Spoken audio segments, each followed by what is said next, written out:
Invest expert চ্যানেলে আপনাদের সবাইকে স্বাগতম। মার্কেটের যে কন্ডিশন এটা দেখে খুব ভালো লাগতেছে। মার্কেট খুব মুড সুইং করতেছে, খুব দ্রুত সেক্টর চেঞ্জ হচ্ছে। তো মার্কেটের মুড সুইংটা খুব প্যানিক দিচ্ছে। মোট কথায় আমি এটা বলবো যে মার্কেট খুব প্যানিক দিচ্ছে।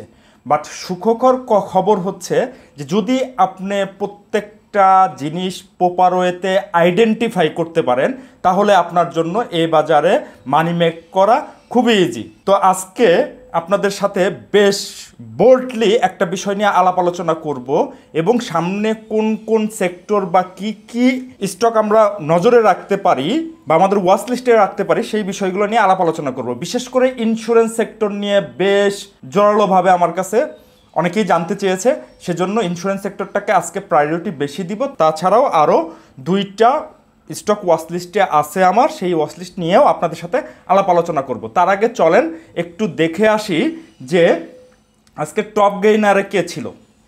দেখেন, টপ গেইনারে জাহিন স্পিনিং, শ্যাম্পুর সুগার, এস আলম যার রেগুলার যেরকম থাকে, SP ceramic, Paramount, DGIC, Conti, premier cement, আর এম স্টিল। তো দেখেন এইখানে একটু মিশ্র প্রতিক্রিয়া আছে, কিন্তু ডোমিনেট বেশি করছে কে? Insurance sector. তারপরেও এখানে মিশ্র প্রতিক্রিয়া আছে, কারণ আপনারা জানেন অলরেডি যখন ইন্স্যুরেন্স সেক্টর বাড়ে তখন অন্য সেক্টরগুলা টোটালি মার খেয়ে যায়।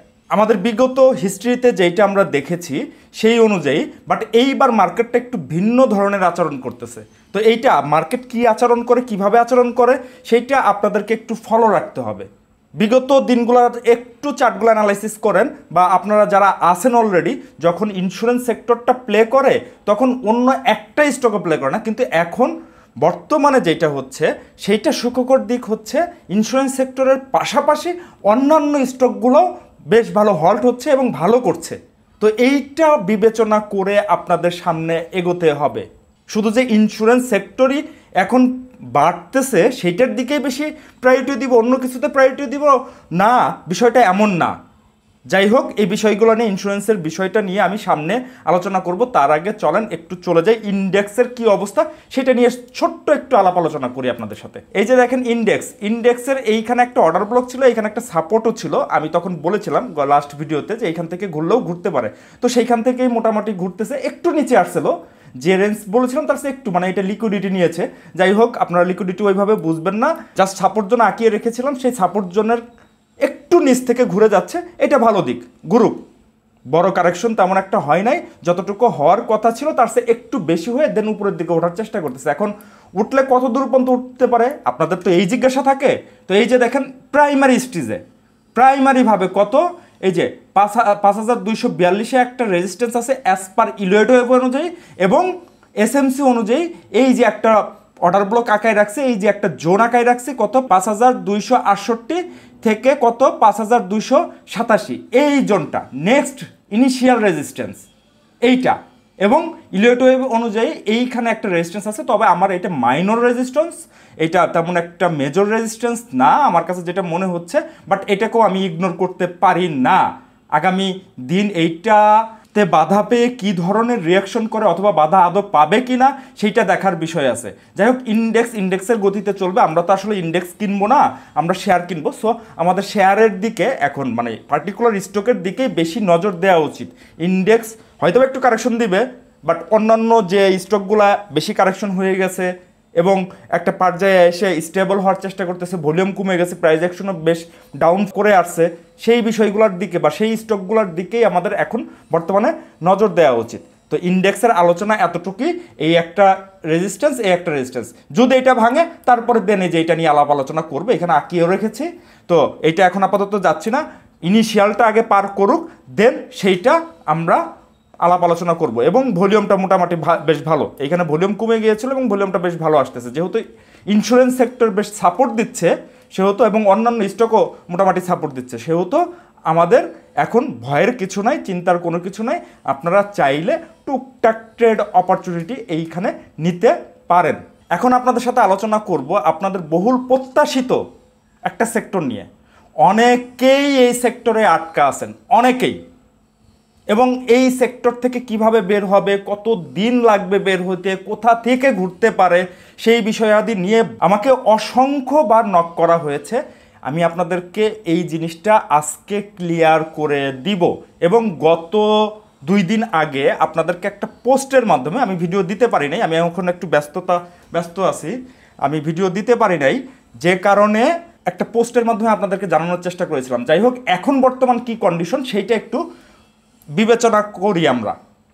দেখেন, এই যে ইন্স্যুরেন্স সেক্টর যখন এই লেভেলে যায়, এই লেভেলে, তখনই আমি আপনাদেরকে সতর্ক করেছিলাম, যদি প্রয়োজন হয় আপনারা আমার প্রিভিয়াস ভিডিওগুলো, এই যে নভেম্বর মাসে এইরকম একটা ডেটে আমি আলোচনা করেছিলাম, এটা নিয়ে সতর্কও করেছিলাম, এবং সে কারেকশনটা বেশ বড় কারেকশন হয়েছে, অনেক বড় কারেকশন হয়েছে। এবং কারেকশন হওয়ার পরে মাঝে মাঝে দেখেন এই যে পুল ব্যাক দিছে, এই যে এইখান দিয়ে মাঝে মাঝে পুল ব্যাক দিছে, এগুলোকে বলে আইডিএম, ইন্ডুসম্যান, আপনাকে প্রলোভন দেখাইছে, আপনি বোঝেন নাই। আমি বারবার করে এইগুলো নিয়ে কথা বলেছি, যেগুলো কিন্তু প্রলোভন দেখায়। এখন যে পর্যায়ে আছে, এই যে দেখেন এই জায়গাটাতে আমি একটা অর্ডার ব্লক এঁকে রেখেছি, এই অর্ডার ব্লককে ট্যাপ করেই, এইখানে অর্ডার ব্লককেই ট্যাপ করে সে উপরের দিকে যাওয়ার চেষ্টা করছে। এবং গত পরশুদিন আমি একটা পোস্ট দিয়েছিলাম, এই যে 11ই মার্চ, এই যে দেখেন 11ই মার্চ বিকেলবেলা একটা পোস্ট দিয়েছিলাম আমার ফেসবুক পেজ এবং ইউটিউবের কমিউনিটি পোস্ট এবং আমার যতগুলো পাবলিক প্ল্যাটফর্ম আছে সবগুলোতেই এই পোস্টটা আমি দিয়েছিলাম। দেখেন এই যে ইন্স্যুরেন্স, এই যে বলেছিলাম ইন্স্যুরেন্স সেক্টর, এবং তখন ইন্স্যুরেন্স সেক্টর এই ক্যান্ডেলটা হয়েছিল যে এই সেক্টরের হচ্ছে 31.2 ছিল সেক্টর। কি ছিল এইখানে দেখেন সুন্দর করে কথাগুলো আমি লিখে দিয়েছিলাম, আপনারা দেখছেন কিনা আমি জানি না। দেখেন এই যে আমি লিখেছিলাম, যারা আটকে আছেন তাদের জন্য বিষয়টা সুখকর হবে, তবে হ্যাঁ আগামীকালই বাড়বে সেটা বলছি না, একটু প্যানিকও দিতে পারে, তবে বুকে সাহস নিয়ে এগিয়ে যেতে হবে। আমি বুকে সাহস নিয়ে এগিয়ে যাওয়ার কথা বলেছিলাম। তার মানে গত পরশুদিন দিলে গতকালকে আপনার একটা ট্রেড অপরচুনিটি ছিল, আজকে ইন্স্যুরেন্সের বেশ কয়েকটা স্টক বেশ ভালোও করেছে। এখন অনেকেই বলে ভাই বাজারে টেকনিক্যাল অ্যানালাইসিস কাজ করে না। ভাই কাজ না করলে আমি কিভাবে বুঝলাম ইন্স্যুরেন্স সেক্টর এইখান থেকে যেতে পারে বা এইখান থেকেই ঘুরতে পারে? ভাই আপনি কাজ করাইতে জানেন না বিধায় আপনি বলেন এই কথা। আপনাকে কাজ করানো জানতে হবে কিভাবে কাজ করে। আপনারা যেগুলো শিখেন আরএসআই, ম্যাকডি, এমএসিডি সব ল্যাগিং ইন্ডিকেটর বেস আপনারা অ্যানালাইসিস করেন। ইন্ডিকেটর বেস অ্যানালাইসিস করলে হবে বাজারে? হবে না। এই বাজারে প্রচুর পরিমাণে মুড সুইং হচ্ছে। তো এখন আমাকে বলবেন ভাই আপনি ইন্স্যুরেন্স সেক্টর থেকে স্টক নিয়েছেন? না, আমি নেই। আমি এখনও ইন্স্যুরেন্স সেক্টরে ঢুকি নাই, কারণ আমার হাতে এই ইন্স্যুরেন্স সেক্টরের একটা স্টকও নাই। যখন এই রেঞ্জে ছিল তখন আমি সেল করে বেরোয় গেছি। এখনও আমি নেই, এর কারণও আছে, কারণটা আমি আপনাদের সাথে ব্যাখ্যা করতেছি। কারণ এই মুহূর্তে মার্কেটে যেটা দেখতেছি, একদিন একটা সেক্টরের বা পার্টিকুলার ওই স্টকটা বাড়লে পরের দিন আবার কারেকশনে যাচ্ছে।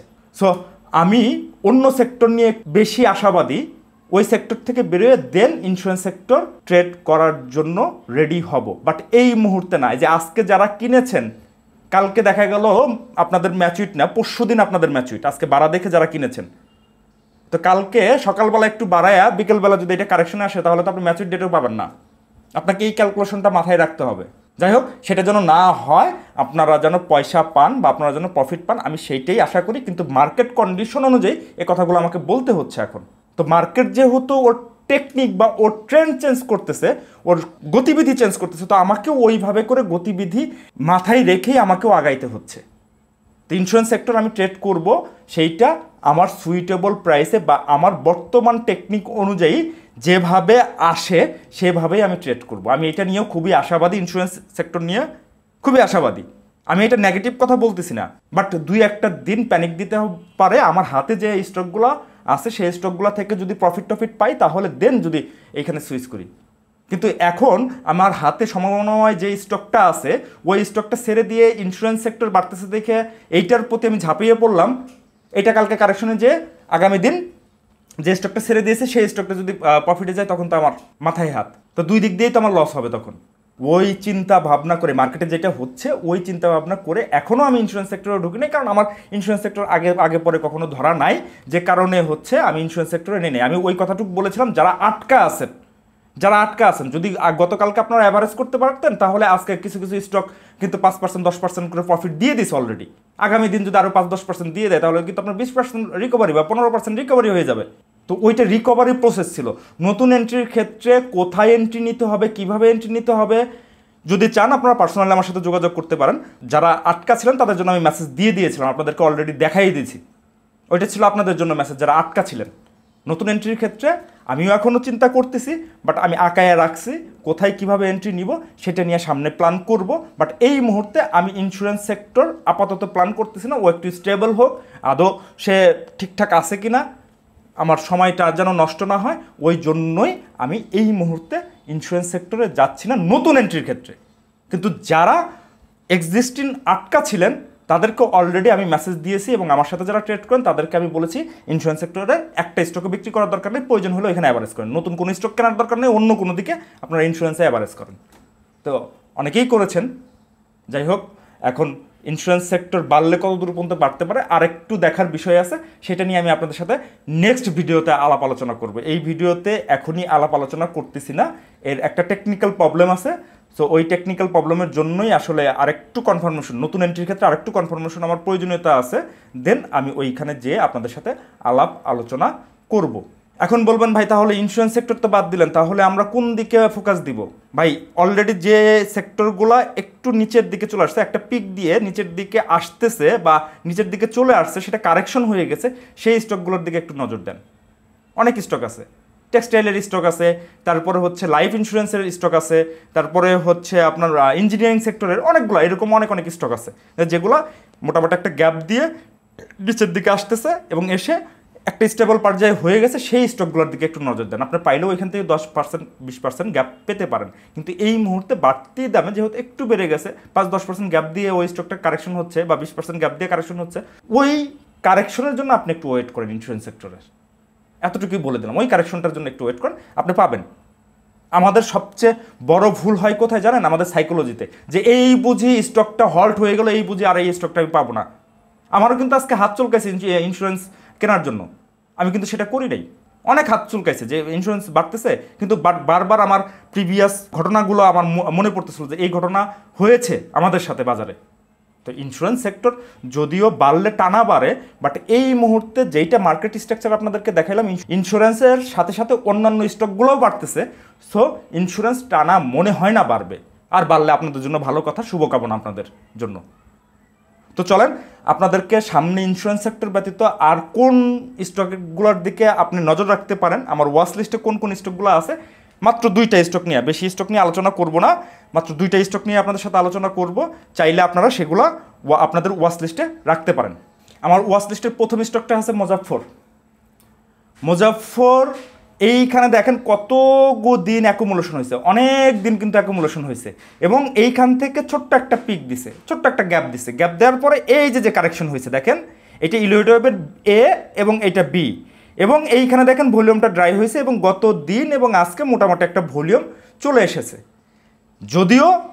যদিও এটা এই পর্যন্ত আসার তেমন একটা সম্ভাবনা নাই, তবে উড়িয়ে দেওয়া যায় না। But as per technical analysis অনুযায়ী ইলিওয়েটের ভাষায় এইখানে মোটামুটি একটা সাপোর্ট পেয়ে গেছে, এবং ওর কারেকশন যতটুকু কারেকশন হয়ে যাওয়ার কথা ছিল হয়ে গিয়েছে। এখন যেইটা হচ্ছে ইলিয়ট ওয়েভের সির জন্য সে উঠতেছে, উঠলে কত দূর পর্যন্ত উঠতে পারে?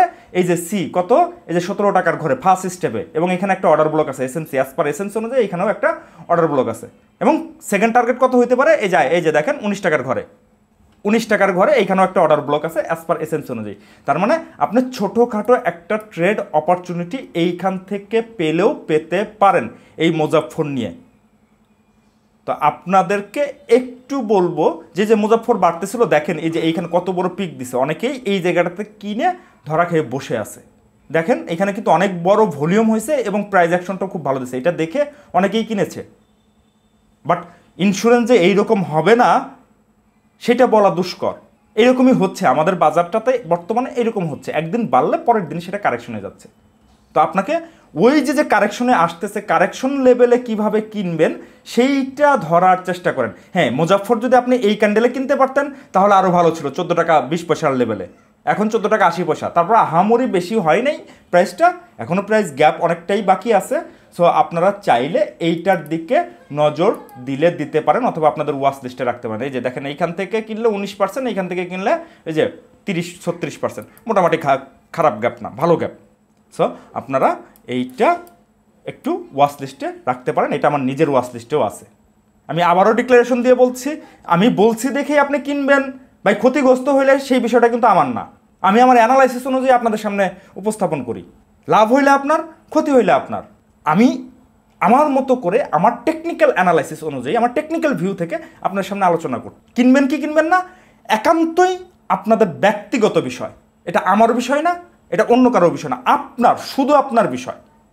যদি আপনি টেকনিক্যাল অ্যানালাইসিস নিজে জানেন তাহলে নিজে অ্যানালাইসিস করে করেন, কোনো অসুবিধা নাই। এরপরেরটা চলে যাই। এরপরের আরেকটা আছে, এরপরেরটা হচ্ছে আনোয়ার গ্যালভানাইজিং। বেশ কিছুদিন আগে একটা ভিডিওতে আমি আনোয়ার নিয়ে কথা বলেছিলাম, এই লেভেলে, যে 65-66 টাকা লেভেলে আমার হাতে ছিল এই স্টকটা। আমি যে 74-75 লেভেলে বিক্রি করে দিয়েছি। 8 টাকা 9 টাকা 10 টাকার একটা গ্যাপ হয়েছে, মোটামুটি খারাপ গ্যাপ না। এইখান থেকে এই বাজারে মোটামুটি খারাপ গ্যাপ নেই, এইখান থেকে এগুলো 10-12% একটা গ্যাপ। আমি চেষ্টা করি হচ্ছে প্রত্যেকটা সুইং ধরে ধরে ট্রেড করার জন্য, এবং আনোয়ার গ্যালভানাইজিং নিয়ে যতটুকু কারেকশন হওয়ার কথা ছিল মোটামুটি হয়ে গিয়েছে। এইখান থেকে আর কারেকশন হচ্ছে না, কারণ ভলিউমটা ড্রাই হয়ে গেছে। এই জায়গার মধ্যেই ঘোরাফেরা করতেছে কত 70 টাকা লেভেলে। এইটা আসলে কত দূর পর্যন্ত আসতে পারে, আপনারা দুইটা পার্টে কিনলে কিনতে পারেন। এই যে এই পর্যন্ত কত, 66 পর্যন্ত। আবার 66 পর্যন্ত যদি আসলেও ভালো কথা, না আসলেও আপনি এখান থেকেও ট্রেড নিলেও নিতে পারেন। এই 3 টাকা 4 টাকা 2 টাকার গ্যাপ আছে, এই 2-3 টাকার গ্যাপ সে ফিল আপ করলেও করতে পারে। কিন্তু আমার মনে হচ্ছে যে আজকের যে ক্যান্ডেল দিয়েছে এবং যে ভলিউম হচ্ছে এতটুকু নাও আসতে পারে। আপনারা ওই রিস্কের কথা মাথায় রেখে যে এইখানে আপনারা 50% কিনেন, বাকি 50% এইখানকার জন্য রেখে দিতে পারেন। ওইভাবে করে আপনারা আস্তে আস্তে পজিশন নিতে পারেন এটাতে। তো আনোয়ার যদি এইখান থেকে বাড়ে, ফার্স্ট টার্গেট এই যে দেখেন এইখানে আঁকায় রাখছি কত, যে 80 টাকা, সেকেন্ড টার্গেট কত 88 টাকা। এইখানে ইলিয়ট ওয়েভের সি এই পর্যন্ত শেষ, এবং এইখানে কি আছে এসএমসি অনুযায়ী যে দুইটা অর্ডার ব্লক জোন আমি আঁকিয়ে রেখেছি। চাইলে খারাপ একটা গ্যাপ দিবে না সে, আশা করি মোটামুটি এই গ্যাপটা এখন পাবেন। এবং এই রেজিস্ট্যান্সটা আমার কাছে যেটা মনে হচ্ছে, এইখানে যদি ধাক্কা খায়, যেহেতু এখানে বারবার এসে ধাক্কা খাচ্ছে এই জোনগুলোতে, এই জোনে যদি এখন এইবার ধাক্কা খায়, এই ধাক্কাটা সে কাটিয়ে উঠতে পারবে এবং এটা ব্রেকআউট দিলেও দিতে পারে এই সুইংয়ে। সো আপনারা চাইলে এইটাকে একটু নজরে রাখতে পারেন। এই দুইটা স্টক ইন্স্যুরেন্সের বাইরে, এবং চাইলে আপনারা লাইফ ইন্স্যুরেন্স আছে সেটার দিকেও নজর রাখতে পারেন। ওই লাইফ ইন্স্যুরেন্স নিয়ে অনেকগুলো স্টক এর আগে পরে আমি আলোচনা করেছি, আমার প্রিভিয়াস ভিডিওগুলো দেখে আসেন, সেগুলোর পজিশন খুব ভালো পজিশনে আছে। আপনাদের ইচ্ছা মতো আপনারা যে কোনো একটা চুজ করে নিতে পারেন। হ্যাঁ, তবে যেগুলো একেবারে অতিমাত্রায় বেড়ে গেছে সেগুলোর দিকে যাওয়ার দরকার নেই। এই যে এই আনোয়ারের মতো যেগুলো নিচের দিকে আছে সেইগুলা দিকে আপনারা নজর দিলেও দিতে পারেন। অনেকেই আমার কাছে পরামর্শ নিতে চায়, পরামর্শের জন্য এই যে এইখানে আমার হোয়াটসঅ্যাপ নাম্বার দেওয়া আছে, আপনারা চাইলে এই হোয়াটসঅ্যাপ নাম্বারে আমার সাথে যোগাযোগ করতে পারেন। দয়া করে ভাইয়া আপনারা কেউ ফোন দিয়েন না, একটু টেক্সট করেন। আশা করি আমি সময় সুযোগ অনুযায়ী আপনার টেক্সটের রিপ্লাই দিয়ে দিব। যদি ওই যে ইন্স্যুরেন্স সেক্টর আমি কখন এন্ট্রি নিচ্ছি, কিভাবে এন্ট্রি নিচ্ছি, আমার প্ল্যান কি, কখন নিব, সেই বিষয়টা সম্পর্কে যদি জানতে চান, তাহলে আপনি আমার এই হোয়াটসঅ্যাপ নাম্বারে নক করলে আশা করি আপনাকে আমি সহযোগিতা করতে পারবো। আসলে অনেক কিছুই পাবলিকলি বলা যায় না, এটা আপনারাও বুঝেন, আপনারাও জানেন। পাবলিকলি অনেক কিছু বললে অনেক বিষয় থাকে, এইখানে অনেকেই দেখে। আপনারা যদি পার্সোনালি আমার সাথে যোগাযোগ করতে চান, পার্সোনালি আমার ওপিনিয়ন নিতে চান, আমার পরামর্শ নিতে চান, তাহলে এই হোয়াটসঅ্যাপ নাম্বারে আপনারা যোগাযোগ করলে আশা করি আপনাদের সহযোগিতা করতে পারবো। আজকের মতো ভিডিও এইখানেই শেষ করছি। আপনাদের ট্রেড শুভ হোক, ধন্যবাদ।